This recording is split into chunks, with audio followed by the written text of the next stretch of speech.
Now, the day's plenary session was expected to focus fully on the composition of the different conference committees and the chairman and deputy chairman as appointed by the secretariat. But there were signs the issues may be contentious. Nobody would have been blamed if members chose who would be their chairman and deputy chairman. But if somebody imposes somebody on us, it has nothing to do with coming there with an open mind. Their own approach will solve the suspicion we have had by allowing the secretary to choose our chairman for us. But if it doesn't, we shall oppose that list. Definitely, we are again on the brink. I must admit to you, the situation within the conference now is very tense. Most of our delegates will never agree to be placed in a committee that will not choose.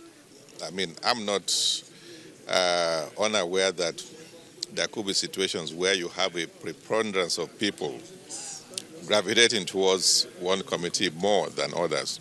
In that case, there could be a way to reshuffle and ensure that there's full representation in all the committees. And even if they put somewhere where he does not, or he'd rather not be, I think he can still submit a memo to any committee he thinks he knows much about. So I really don't see any issue there. I don't necessarily express that fear, but it's normal for people to express allay the fears, because once bitten, like I said, twice shy. Since we scaled the other time, I think we'll get over it. But when the conference resumed plenary, another matter got the attention of delegates: the adoption of schoolgirls in Borno State. The attack on the hostel in Chibok was confirmed. Residents in the area reported hearing explosions, followed by gunfire last night.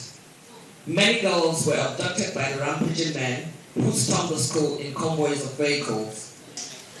Where the state government spent, each of the states in Borno and Yobe spend nothing less than 200 million every month to maintain the police and the joint task force in their area. Don't talk about what the federal government is bringing. That in a situation we have these people, a convoy of people will come in every time, commit atrocity and go back, then there must be something the matter. The delegates put forward different recommendations as they considered what they say is a national issue. We need assurance. Please. From the president, who said this good process in motion, to say that they are named to this Syria insecurity challenges. That most of these problems are not being perpetrated by Nigerians alone. I think we are being invaded. And it is, to me, a state of war that will send a very strong signal from this conference that we ourselves are not safe as long as Nigerians have been slaughtered.